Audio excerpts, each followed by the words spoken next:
और आप यदि अपनी आंखों से राम जी से बातें न कर पाए तो राम जी के सामने जाने का कोई फल नहीं है। बोलो जय श्री राम। जय श्री। हम मंदिर में जाने का तरीका भी नहीं जानते। भगवान के द्वार पे, भगवान तो मंदिर में भी रहता है, सब जगह है, मंदिर में है। हम भगवान से मिलने जाते हैं, भगवान से तो मिल नहीं पाते हैं, दुनियादारी करके आ जाते हैं। बोलो जय श्री राम। जय श्री राम। जय श्री राम। ठाकुर के द्वार में जाकर भगवान से अगर आंखें चार न कर पाओ, जाने का क्या लाभ। उसकी विश्व मोहिनी छवि को देख कर न आ पाओ, अपने दिल के कोने में उसको बसा न पाओ, तो उसके पास जाने का लाभ क्या है। बोलो। मनोज जी महाराज अपलक देख रहे हैं, देख लेने दो सरकार, हजारों वर्षों से प्रतीक्षा थी, तुम्हें जल्दी है। अपलक सुंदर सी छवि को, नीलमणि राम जी को, राघव जी को अपलक देखने लगे। बहुत समय हो गया। भगवान ने कहा मांगो, क्या मांगना चाहते हो। मनोज जी बोले कोई प्यास नहीं है, एक तुम्हारी प्यास है। तुम्हारी प्यास है, तुम्हें देखकर वो प्यास भी आज थोड़ी तो पूरी हो गई, लेकिन ये प्यास बुझने वाली नहीं है। ये ऐसा नशा है जिस नशा को वही समझ सकता जिसके पास ये है, जिसके पास नहीं है वो इसकी कीमत नहीं जान सकता। मैं बता दूं आपको,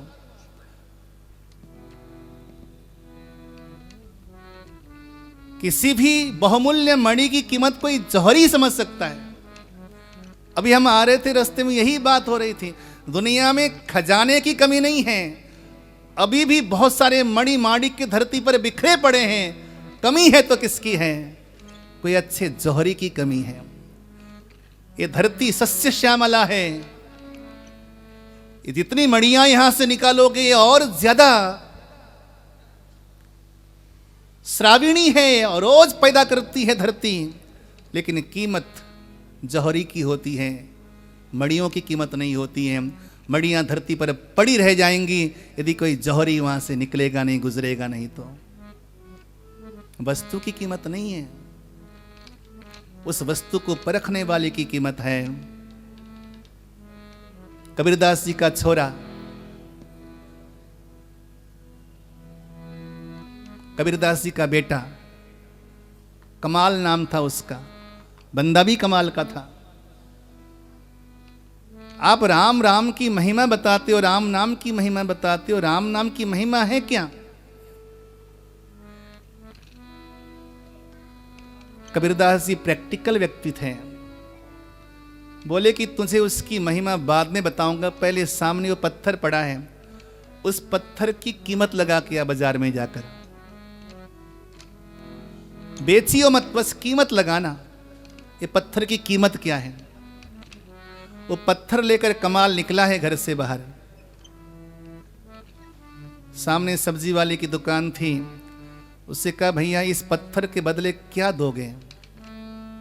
बोला 2 किलो आलू ले लो, 1 किलो प्याज ले लो, 2 किलो पालक ले लेना, मेरे किसी काम का तो है नहीं। बस ये है कि वो जो सिलवट्टा होता है तौलने के लिए, मेरे पास कुछ किलो का वजन कम है, इसी को रख दिया करूंगा। बेचना था नहीं, उसे लेकर आगे निकला।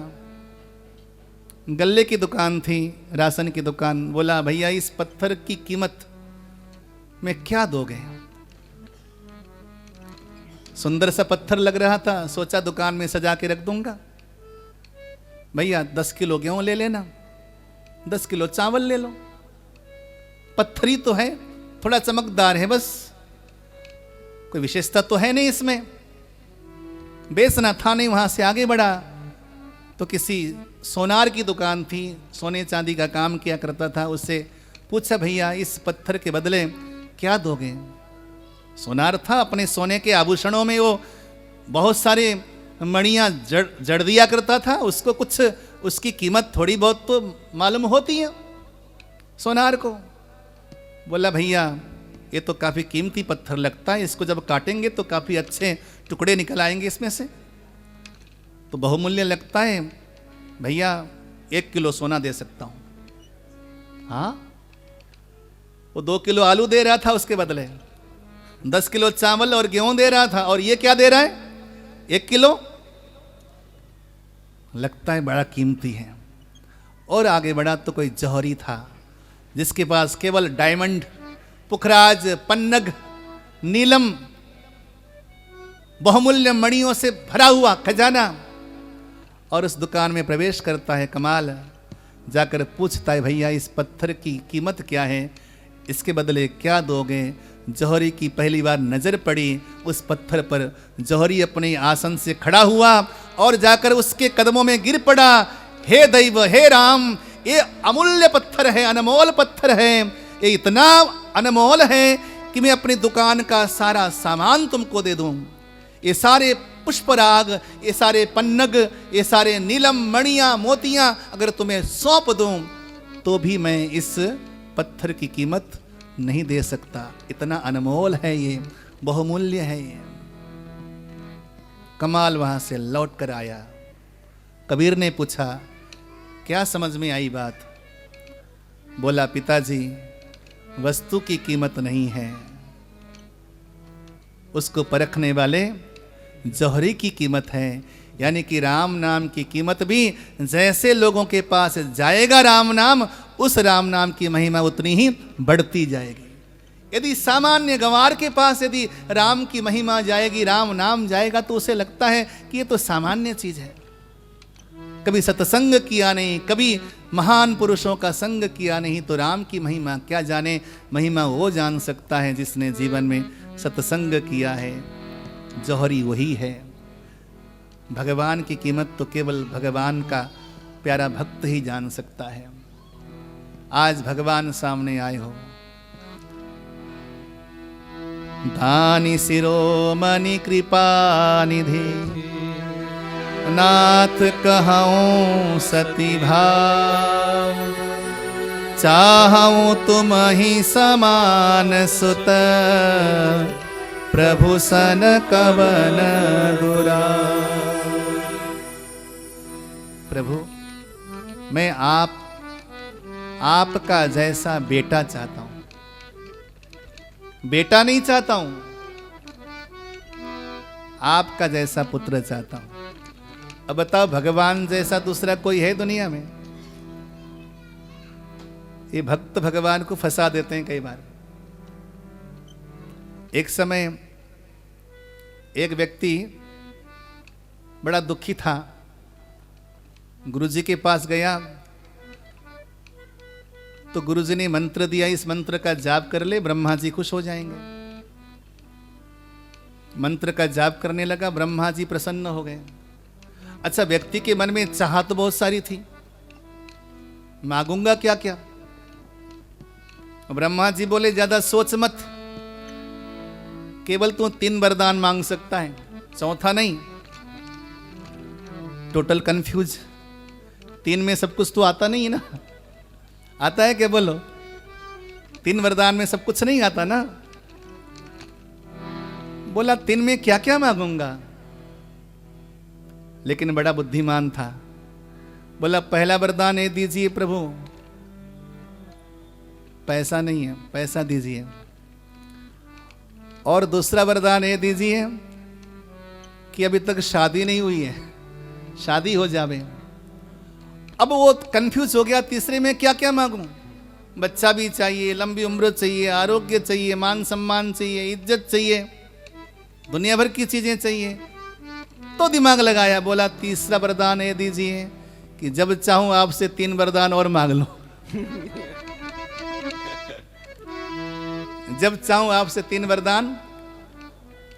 ब्रह्मा जी की खोपड़ी चकराने लगी तो मेरा भी गुरु निकला। अब कुछ दिनों के बाद उसे बुखार आया, जुकाम लगी, ये कोरोना टाइप की नहीं, दूसरी जुकाम। तो जुकाम लगी तो मेडिसिन के दुकान में गया गोली खरीदने के लिए। जेब से पैसा निकाल रहा था, अचानक ब्रह्मा जी की याद आई, मैं 2 रुपए भी क्यों खर्चा करूं। ब्रह्मा जी जिंदाबाद, ओम ब्रह्मणे नमः, सामने प्रकट हो गए। क्या चाहिए बेटा? बोला प्रभु, पहली बात तो यह है कि जुकाम बहुत दिनों से तंग कर रही है। 3 वरदान मांगना है ना। दूसरा ये दीजिए कि बच्चा नहीं हुआ, और तीसरा वरदान ये दीजिए कि जब चाहूं आपसे 3 वरदान और मांग लो। कई बार भगवान को उलझा देते हैं लोग। बोलो जय श्री राम। जय श्री राम। मुझे आप जैसा बेटा चाहिए। भगवान बोले, राजन मुझ जैसा तो दुनिया में केवल मैं ही हूं। जाओ, मैं तुम्हें वरदान देता हूं कि मैं तुम्हारे घर में बेटा बनकर आऊंगा। मनोज जी महाराज बोले, नहीं नहीं रुकी, अभी बहुत कुछ बाकी है।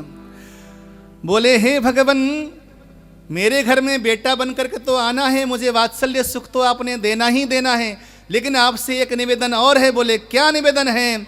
कि मेरे मन में कभी भी ये भाव न जगे कि तुम भगवान हो। बस मेरे मन में यही भाव रहे कि तुम मेरे पुत्र हो और मैं तुम्हारा पिता हूं। ये भाव बना रहे, क्योंकि मैं तुम्हें अंतर्यामी या सर्वांतर्यामी जगदीश्वर के रूप में नहीं, मैं तुम्हें अपना अपना मानकर भजूंगा, अपना। सुनो, जब तक तुम भगवान को पंचायती मानोगे ना, तब तक भगवान भी पंचायती की तरह काम करेगा। और जिस दिन तुम भगवान को अपना मानोगे, निजी मानोगे, भगवान तुम्हें अपना बनाएगा और अपनापन वहां दिखाएगा। प्रभु, हमने भगवान को, प्रभु आप तो जगदीश्वर हो, उसको जगदीश बना दिया, अपने सारी दुनिया का बना दिया। पंचायती हुआ कि नहीं? बोलो। आप जगदीश्वर हो? नहीं, आप मेरे हो। हाँ प्रभु, तुम मेरे हो। यही सनातन धर्म का सिद्धांत है कि भगवान को अपना बनाना है, पंचायती नहीं बनाना है, सरकारी नहीं बनाना है, उसको पब्लिक प्रॉपर्टी नहीं। भगवान मेरा अपना है। जब तुम्हें भगवान अपना लगेगा तो तुम्हें भगवान से भी अपनापन मिलेगा। लेकिन तुम अगर भगवान को पंचायती बनाओगे तो तुम भी पंचायत के एक बंदे ही हो और कुछ नहीं। बोलो जय श्री राम। जय श्री तो प्रभु को अपना, मनोज जी महाराज का सिद्धांत ही हुआ कि मैं तुम्हें अपना बनाऊंगा। तुम्हें मैं भगवान तो जानता हूं, तुम भगवान हो, लेकिन तुम्हारे प्रति मेरे मन में भगवद विषय न हो, बल्कि पुत्र का विषय हो। और तुम्हारे प्रति मेरा मोह हो, जैसे सामान्य इंसान का मोह अपने संसारी पुत्र में रहता है, और वही मोह मेरा तुम्हारे प्रति हो। सुनो, संसार के लोगों में जब मोह जग जाता है वो बंधन है, लेकिन भगवान के प्रति जब मोह जगता है वही मुक्ति है। बोलो जय श्री राम। जय श्री राम। बंधन और मुक्ति इतना है कि जगत के साथ जब तुम्हारी प्रीति जुड़ जाती है वो बंधन है, जब जगदीश्वर के साथ तुम्हारी प्रीति जुड़ जाती है वही प्रीति तुम्हारे लिए मुक्ति का हेतु बन जाती है। शत्रुपा के पास गए, प्रभु आप भी वरदान मांग लो मैया। मैया ने कहा, जब मैया कह दिए हो, अब तो मैं माँ बन गई आपकी। जो मेरे चतुर पति ने आपसे मांगा मेरे लिए वही पर्याप्त है, मुझे कुछ नहीं मांगना। बस केवल इतना चाहती हूँ कि आप मेरे पुत्र बनो, मेरे गर्भ में आकर निवास करो, मुझे वो माँ होने का सुख प्रदान करो। जब मेरे उदर में निवास करोगे, जब मेरी गोदी में क्रीड़ा करोगे, उस समय जो वात्सल्य सुख प्राप्त होगा, बस मैं तो उसी को याद करके अभी से आह्लादित हो रही हूँ। प्रभु भगवान ने तथास्तु कह दिया और भगवान अंतर ध्यान हो गए। वही मनोज जी महाराज अपने तन को त्याग कर अगले जन्म में महाराजा दशरथ बनते हैं और माँ शत्रुपा माँ कौशल्या बनती हैं। मनोज जी महाराज दशरथ बने, शत्रुपा माँ कौशल्या बनी। राम जी के अवतार का एक हेतु प्रताप भानु का चरित्र भी बताया। प्रताप भानु को ब्राह्मणों ने श्राप दिया। राजा निर्दोष था, लेकिन कालक्रम से जब हमारे पुण्य क्षय हो जाते हैं ना, ध्यान से सुनिएगा,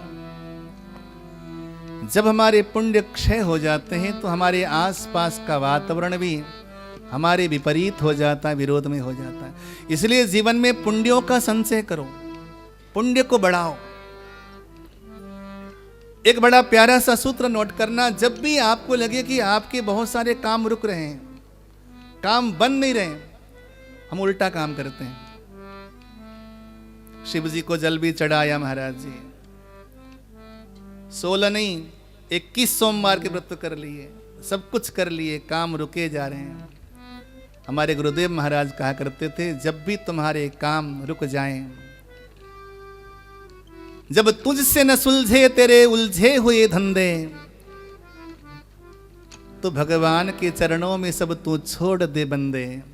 वो खुद ही तेरे मुश्किल को आसान करेगा, जो तू नहीं कर पाया वो तेरा भगवान करेगा। जय हो, जय हो। हम उल्टा करते हैं, हम और धर्म से विमुख हो जाते हैं। यही तो चाहते हैं हमारे कर्म, कि तुम भगवान से विमुख चले जाओ, तुम धर्म कर्म से विमुख चले जाओ और दुखी हो जाओ। यही तो चाहते हैं हमारे पाप, यही तो चाहते हैं। इसलिए तो हमें दुख दे रहे हैं पाप, और हमें पाप दुख दे रहे हैं, और हम अलग से धर्म से विमुख हो गए, भगवान से विमुख हो गए।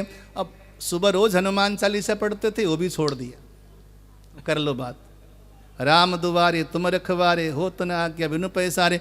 और कुछ नहीं, हनुमान जी कहीं से रक्षा तो कर ही लेते थे हनुमान चालीसा से, वो भी छोड़ दिया। सब कुछ छोड़ करके बैठा है बंदा।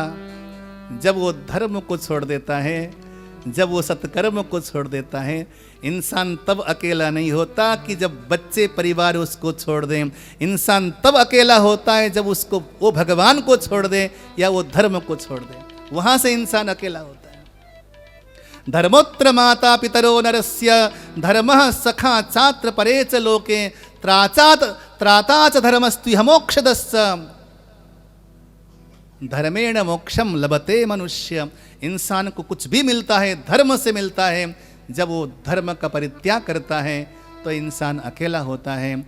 जब भी आपको लगे कि बड़े काम रुक रहे हैं, जीवन में अंधेरा छाया हुआ है, और ज़्यादा धर्म को बढ़ा दो, और सुमिरन बढ़ा दो, और रामायण का पाठ करो, और गीता जी पढ़ो, और मालाओं की संख्या बढ़ा दो, तुम भी तन जाओ उसके सामने। पापों का मजाल है, उसके कोई विसात नहीं है कि आपको दबा दें। पाप दबने के लिए हैं। राक्षस हमेशा परास्त हुआ है, देवता हमेशा पराजयी विजयी हुए हैं। देवता भगवान के आश्रय में है, इसलिए विजयी हो जाते हैं। राक्षस हमेशा परास्त होने के लिए होता है, अंधकार मिटने के लिए होता है, क्योंकि प्रकाश जगत को खुशियां देता है, सुख देता है। तो धर्म के कर्म को और बढ़ाओ, और जब पूजा पाठ बढ़ाओ, और ब्राह्मणों का आशीर्वाद, संत जनों का आशीर्वाद, माता पिता का आशीर्वाद, गुरुजनों का आशीर्वाद, बुजुर्गों का आशीर्वाद और बढ़ाते जाओ, और अच्छे काम करते जाओ। मैं गारंटी से कहता हूँ वो सारे दुख आपके बहुत जल्दी समाप्त हो जाएंगे। लेकिन तुम अगर धर्म के विमुख चले जाओगे, और तुम्हें घेरता जाएगा, और घेरता जाएगा, और जंजालों में उलझाता जाएगा तुम्हें। प्रताप भानु के साथ यही हुआ।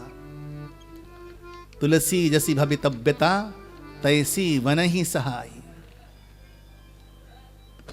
जब भवितव्यता गलत हो जाए तो उसी प्रकार के सहायक बन जाते हैं, उसी प्रकार के मित्र मिलने लगते हैं। पहले अच्छे दोस्त थे, अब बुरे दोस्तों के संग में चला गया, अब शराब भी पीने लग गया बंदा। और दुखी पहले से है, ऊपर से शराब का सहारा ले लिया, बिगड़ेगा नहीं। प्रताप भानु को श्राप दिया ब्राह्मणों ने, बंदा अच्छा था। ये भी एक कथा आती है, अलग अलग कल्प की कथा है। वही जो सनकादि ऋषियों ने श्राप दिया था जय विजय को, वो रावण कुंभकर्ण बनकर आए। विश्रवा मुनि का पुत्र रावण, जब रावण धरती पर जन्म लेता है, कहा जाता है कि धरती पे सब रुदन ही रुदन छा गया। जिसके जन्म लेने के बाद चारों ओर रुदन ही रुदन छा जाए, व्याप्त हो जाए, वही रावण है।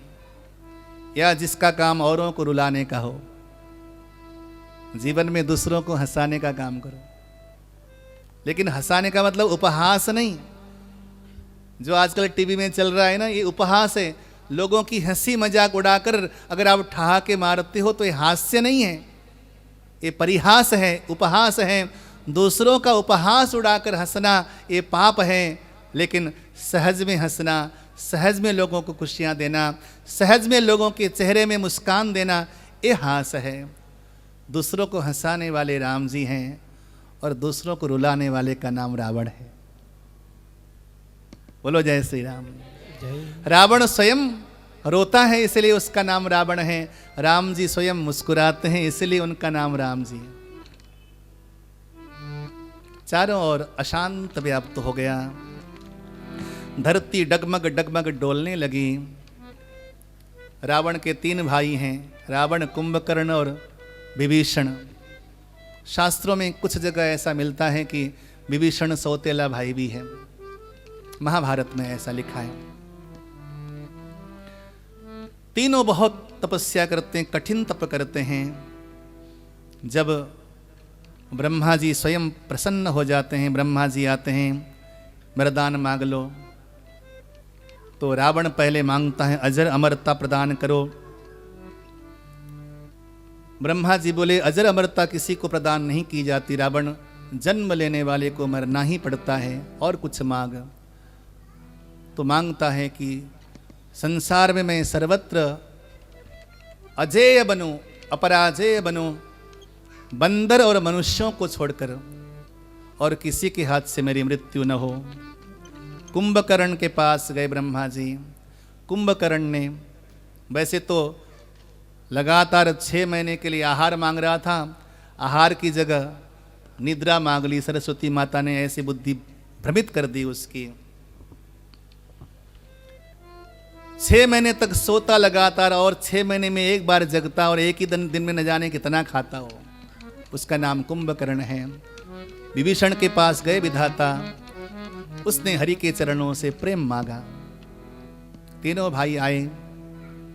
अपने ज्येष्ठ भ्राता कुबेर के विमान को छीन लिया और कुबेर की राजधानी में कब्जा कर लिया रावण ने।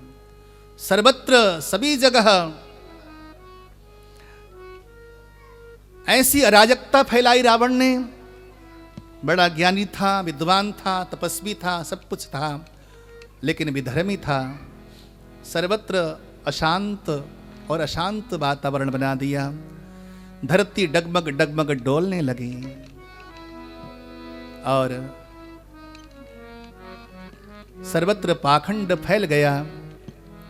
धरती ने गौ माता का वेश बनाया और विधाता के पास गईं। सभी देवताओं ने मिलकर भगवान को पुकारना चाहा, भगवान कहाँ मिलेगा। कोई कहता था कि बैकुंठ में मिलेंगे, और कोई कहता था साकेत लोक में मिलेंगे। भगवान का ठिकाना अलग अलग जगह बता रहे थे। उसी सभा में भगवान शंकर पार्वती से कहते हैं कि मैं भी खड़ा था, मैंने समय पाकर कुछ कहा, सुनो भगवान कहाँ मिलेगा। कि हरि व्यापक सर्वत्र समाना, हरि व्यापक सर्वत्र समाना, प्रेमत प्रगट होई मैं जाना, प्रेमत प्रगट होई मैं जाना। देश काल दिशि विदिश हो माही, देश काल दिशि विदिश हो माही। कहाँ हो सो कहाँ जहाँ प्रभु नाही, कहाँ हो सो कहाँ जहाँ प्रभु नाही। हरि व्यापक सर्वत्र समाना। जो आज प्रारंभिक प्रसंग था पुनः आपको दोहरा देता हूं। भगवान सब जगह है और समान है। हरि व्यापक सर्वत्र और समाना, दो शब्द हैं। भगवान सब जगह हैं और समान रूप से हैं। क्योंकि प्रश्न करने वाले ये प्रश्न कर सकते हैं कि वृंदावन में थोड़ा ज्यादा रहते हैं, या ऐसा भी कह सकते हो कि अयोध्या में भगवान ज्यादा हैं, या काशी मथुरा में ज्यादा हैं, चारों धाम में भगवान ज्यादा हैं और दिल्ली में कम भगवान हैं, थोड़े भगवान हैं। शंका को पहले ही निरस्त कर दिया। भगवान सब जगह हैं और समान है। कहीं से भी पुकारो ओ प्रियतम सुन लेता है, आपकी पुकार को महसूस करता है। उसको सुनाने वाला चाहिए, दिल से पुकारने वाला चाहिए। अग जग माया सब रहित विरागी, प्रेमते प्रभु प्रगटई जिमी आगी। जैसे लकड़ी का मंथन करने से लकड़ी से अग्नि प्रकट हो जाती है, उसी प्रकार प्रेम के द्वारा हृदय का मंथन करने से हर घट के भीतर मेरा साईं समाया हुआ है, वो प्रकट हो जाएगा। आपके भीतर भी मेरा राम है। यही तो बात हुई थी ना। हिरण्यकश्यप ने पूछा, तेरा नारायण कहाँ है रे, बता। प्रहलाद जी कहते हैं, मेरा नारायण सर्वत्र है पिताजी। आपके भीतर भी है। विष्णु शस्त्रेषु युष्मासु मयि चासो व्यवस्थितः। हे पिताजी, आपके भीतर भी मेरा नारायण है। कर लो, उससे बच जाओ। बच पाओगे क्या? एक खंबा जो है, इस खंबे में तेरा भगवान है? जी पिताजी, इस खंबे में भी मेरा भगवान, मेरा नारायण है। तो खंबे से प्रकट हुआ भगवान। तो हरि व्यापक सर्वत्र और समाना। लेकिन प्रकट कैसे होगा? बोले प्रेमते प्रकट ही। भगवान प्रेम से प्रकट होंगे। तो वहां पर देवताओं ने मिलकर पुकारा भगवान को। पुकारने पर भगवान अति प्रसन्न हो गए और आकाशवाणी में भगवान ने कहा कि हे देवताओं, डरो मत। अब मैं तुम्हारे भय को दूर करने के लिए शीघ्र ही अवतार लूंगा। कश्यप, अदिति, मनु, शतरूपा, ये सब एक ही हैं।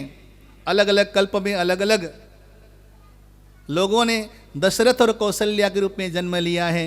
किसी कल्प में कश्यप, अदिति ने जन्म लिया है और किसी कल्प में मनु, शतरूपा ने जन्म लिया है दशरथ कौशल्या के रूप में। उन्होंने दशरथ के रूप में जन्म लिया है अवध नगरी में। मैं वहाँ पर प्रकट होऊंगा। हे देवताओं, आप सभी मेरी लीला के सहयोगी बनो और जाकर वानर का रूप धारण करो, बंचर का रूप धारण करो। मैं शीघ्र ही प्रकट होऊंगा, धरती का बोझ हल्का कर दूंगा।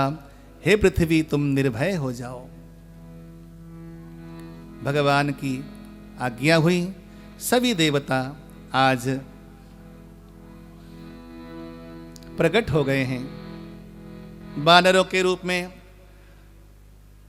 अलग अलग देवताओं ने अलग अलग वानर का रूप धारण किया। भगवान शंकर ने स्वयं हनुमान जी का ही रूप लिया। ब्रह्मा जी स्वयं जामवंत बने। अश्विनी कुमार नल नील बन गए। विश्वकर्मा जी और अश्विनी कुमार नल नील बन गए। इस प्रकार सभी ने अलग अलग रूप धारण किया। इधर महाराजा दशरथ चौथेपन में है, बुढ़ापा आ गया है, लेकिन उत्तराधिकारी कोई नहीं। घर में जब संतति न हो तो कितनी ही दौलत आपके पास हो, रूखा रूखा लगता है। गुरुजी के पास गए और गुरुजी के पास जाकर अपने मन की व्यथा सुनाई। गुरुजी ने कहा कि तुम एक काम करो राजन, पुत्र कामेष्टि यज्ञ कराओ। पुत्र कामेष्टि यज्ञ कौन कराएगा? उस जमाने में वशिष्ठ जैसा कोई विद्वान नहीं था दूसरा व्यक्ति, लेकिन पुत्र कामेष्टि यज्ञ कौन कराएगा? बोले श्रृंगी ऋषि कराएंगे। वो श्रृंगी ऋषि क्यों कराएंगे? क्योंकि श्रृंगी ऋषि के ऊपर गौ माता की कृपा है।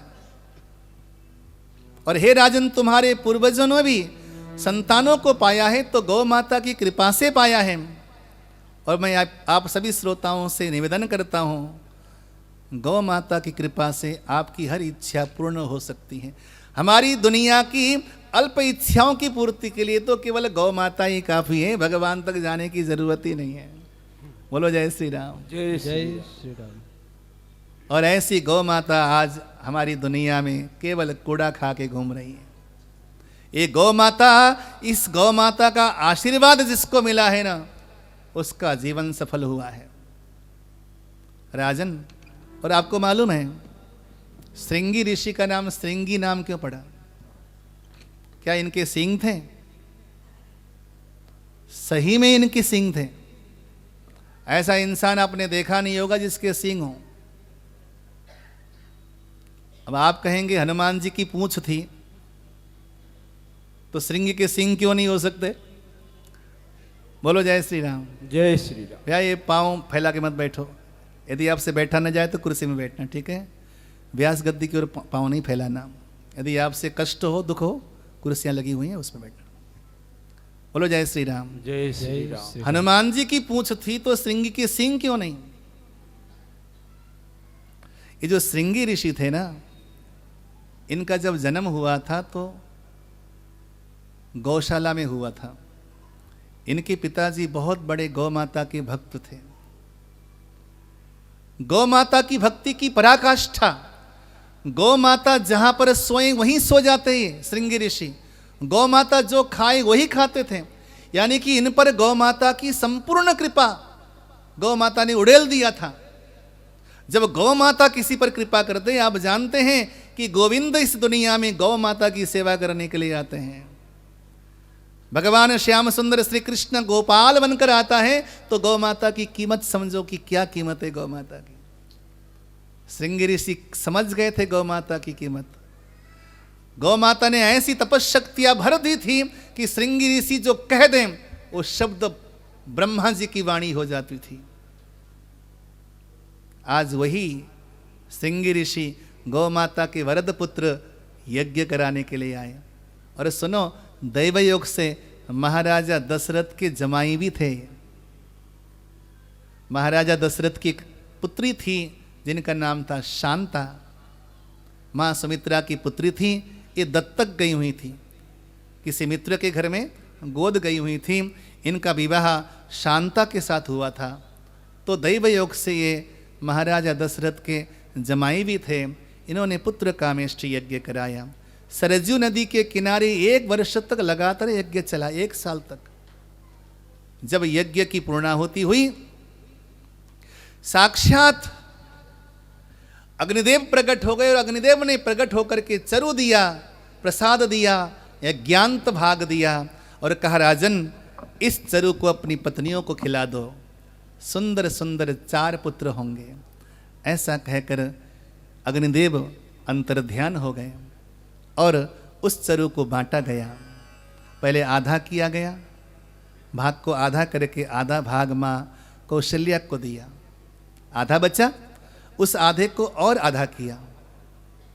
आधा आधा किया तो आधा भाग पहले माँ कैकेयी को दिया और जो अंतिम आधा बचा था वो माँ सुमित्रा को दिया।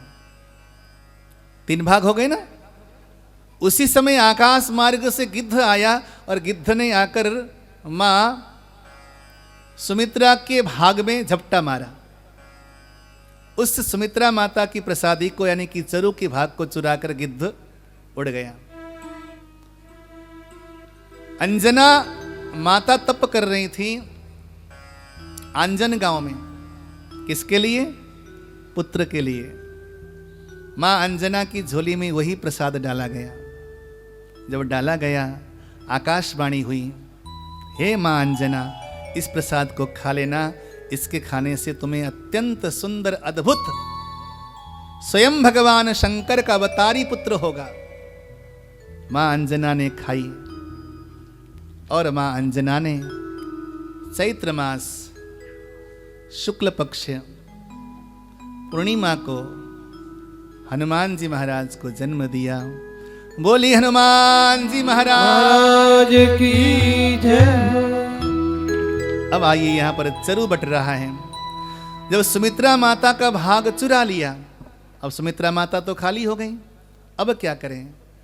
तो वहाँ पर थोड़ा सा भाग निकाल कर माँ कौशल्या ने माँ सुमित्रा को दिया, और अपने भाग से कुछ भाग निकाल कर माँ कैकेयी ने माँ सुमित्रा को दिया।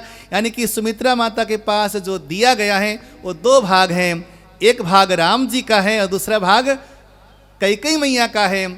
तो राम जी का जो भाग दिया था माँ कौशल्या ने, उसके द्वारा माँ सुमित्रा को कौन हुआ? लक्ष्मण जी हुए। और कैकेयी माँ ने जो दिया था उससे माँ सुमित्रा को कौन हुआ? शत्रुघ्न। देखो ये है प्रकृति, नेचर है। जो जिसका भाग था जन्म लेने के बाद उसी के पीछे हो लिया। लक्ष्मण जी राम जी के साथ हो गए और शत्रुघ्न जी भरत लाल के पीछे। दोनों सगे जुड़वे भाई हैं, लेकिन उनका क्रम अलग अलग दिशा में है।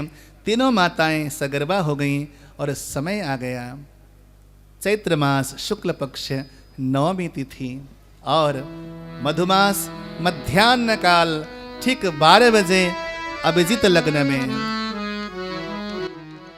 कि नवमी तिथि मधु मास पुनीता, नवमी तिथि मधु मास पुनीता, नवमी तिथि मधु मास पुनीता, नवमी तिथि मधु मास पुनीता, शुक्ल पक्ष अभिजीत हरि प्रीता, शुक्ल पक्ष अभिजीत हरि प्रीता, मध्य दिवस अति शीतल घामा, पावन काल लोक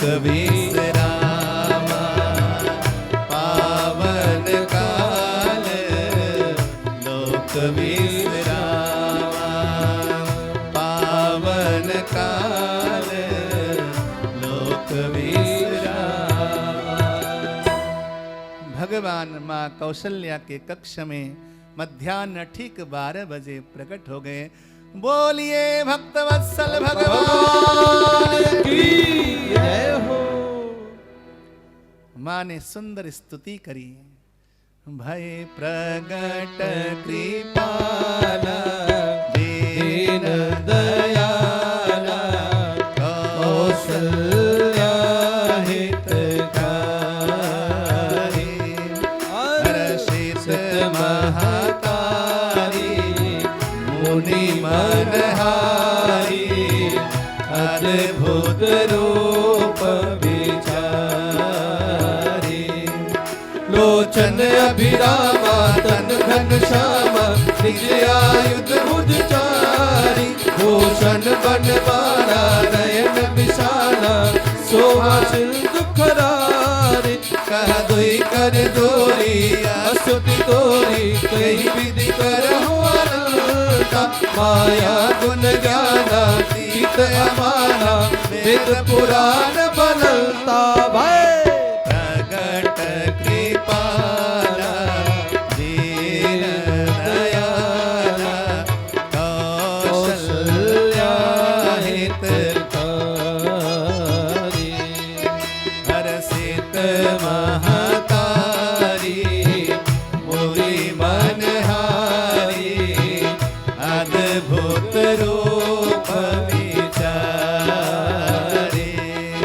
करुणा सुख सागर सब गुण आगर, जय गावहि श्रुति संता, सो मम हित लागी जन अनुरागी, भयहु प्रगट श्री कलता, ब्रह्मांड निकाया निर्मित माया, रोम रोम प्रतिवेद कहे, मम और सोबासी यह उपहास, सुनत धीर मति फिर न रहे, भाई प्रगट कृपाला दीन दयाला कौशल्या हितकारी, हर्षित सुत महतारी मुनि मनहारी अद्भुत रूप विचारी।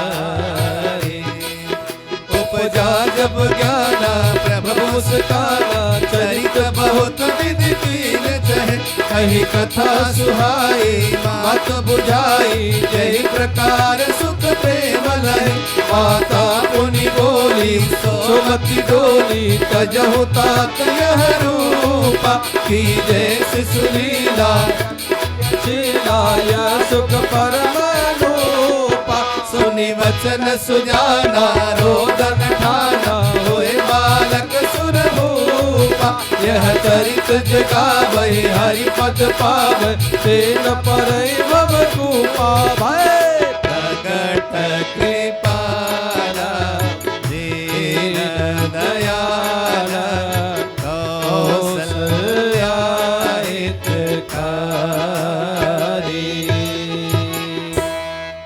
विप्रधेनु सुरसंतहित लीन मनुज अवतार निज इच्छा निर्मित तनु माया गुण गोपाल। सियावर रामचंद्र की जय। भगवान की सुंदर स्तुति की मां ने, अद्भुत स्तुति है। मां ने अंतिम में गोस्वामी जी ने इसका फलश्रुति करते हुए कहा, यह चरित जो गावहि हरि पद पावहि। अच्छा, भगवान जब अयोध्या में प्रकट हो गए तो वैकुंठ खाली हुआ कि नहीं? बोलो, हुआ। तो वैकुंठ में कौन जाएगा? कौन जाएगा? तो गोस्वामी जी ने फलश्रुति में कहा, यह चरित जो गावहि हरि पद पावहि। जो राम जी का गान करेगा वो वैकुंठ में जाके राज करेगा, क्योंकि राम जी तो यहाँ आ गए अयोध्या में। अब आनंद महोत्सव बनने लगा। महाराज सुना जब महाराजा दशरथ ने कि सुनि शिशुरुदन परम प्रियवानी, सुनि शिशुरुदन परम प्रियवानी, संभ्रम चलियाई सब रानी, संभ्रम चलियाई सब रानी। दशरथ पुत्र जन्म सुनि काना, दशरथ पुत्र जन्म सुनि काना, मानहु ब्रह्मानंद समाना, मानहु ब्रह्मानंद समाना। महाराज बधाई हो, बधाई हो, महाराज बधाई हो, बधाई हो, महाराज बधाई हो। बधाई हो। देवी क्या हुआ? महाराज महारानी कौशल्या ने सुंदर लाल जी को जन्म दिया है। बहुमूल्य हार उतार करके महाराज ने उस दासी को प्रदान किया। लेकिन गजब की बात, आधे घंटे के बाद मां कैकेयी के गर्भ से जब भरतलाल जी का जन्म हुआ तो दासी दौड़ी दौड़ी, महाराज बधाई हो, बधाई हो। देवी क्या हुआ? महाराज महारानी कैकेयी के गर्भ से सुंदर लाल ने जन्म लिया है, बधाई हो। लेकिन थोड़ी देर के बाद एक नहीं दो दो दासियां कंपटीशन कर रही कि कौन पहले पहुंचेगा बधाई देने के लिए। भागी भागी गई, महाराज बधाई हो, बधाई हो। क्या हुआ देवी? महाराज सुमित्रा रानी के गर्भ से दो दो लाल ने जन्म लिया है। आज तो महाराजा दशरथ के आनंद की सीमा नहीं।